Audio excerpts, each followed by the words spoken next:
Contract outsourcing, sanitation ఇతర విభాగాల కార్మికులకు సంబంధించినటువంటి పెండింగ్ సమస్యలను పరిష్కరించే విధంగా ఈరోజు కౌన్సిల్ సమావేశాలలో చర్చించి సమస్యల పరిష్కారానికి కృషి చేయాలని చెప్పి ఈరోజు మున్సిపల్ వర్కర్స్ యూనియన్ ఆధ్వర్యంలో స్థానిక కమిషనరు అదేవిధంగా పాలకవర్గ సభ్యులందరికీ కూడా లెటర్లను ఇవ్వడం జరిగింది. ప్రధానంగా చూసుకున్నట్లయితే ఇక్కడ మున్సిపల్లో పనిచేస్తున్నటువంటి కార్మికులకు పిఆర్సీ ఏరియర్స్ 5 నెలల పిఆర్సీ ఏరియర్స్ బకాయిలు ఉన్నాయి. ఎన్నిసార్లు అడిగినా కూడా మున్సిపల్లో ఆదాయం లేదు, బడ్జెట్ లేదనే పేరుతో కార్మికులకు ఇవ్వడం లేదు. దానివల్ల కార్మికులకు అనేక ఇబ్బందులు ఎదుర్కొన్నటువంటి పరిస్థితి ఉంది.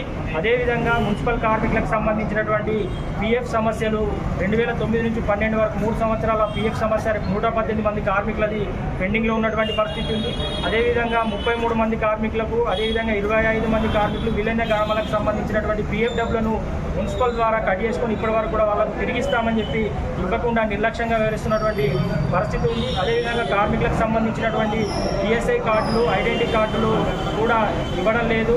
అదేవిధంగా ప్రధానంగా చూసుకున్నట్లయితే మున్సిపల్ కార్మికులు మురుగులో పనిచేస్తూ ఉంటారు. వారికి సంబంధించినటువంటి రక్షణ సదుపాయం డ్రెస్సులు కావచ్చు, బట్టలు, చెప్పులు, నూనెలు కావచ్చు, అదేవిధంగా వర్షాకాలానికి సంబంధించిన రెయిన్ కోట్లు, షూస్, గ్లౌజులు కూడా ఇవ్వడం లేదు. దానికి కూడా పూర్తి స్థాయిలో అన్ని రక్షణ పరికరాలు అందించాలని చెప్పి, అదేవిధంగా ప్రస్తుతం వినాయక నిమజ్జనం కార్యక్రమానికి సంబంధించి కూడా శానిటేషన్ విభాగం కార్మికులకు పనిచేస్తూ ఉన్నారు.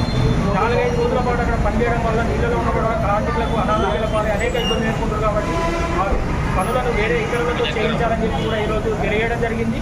కార్మికులకు సంబంధించి ఎలాంటి బీమా పథకం లేదు, కానీ బీమా పథకాన్ని కూడా వర్తింపజేయాలని తదితర సమస్యల మీద ఈరోజు కౌన్సిల్ పాలకవర్గం దృష్టికి తీసుకెళ్లడం జరిగింది.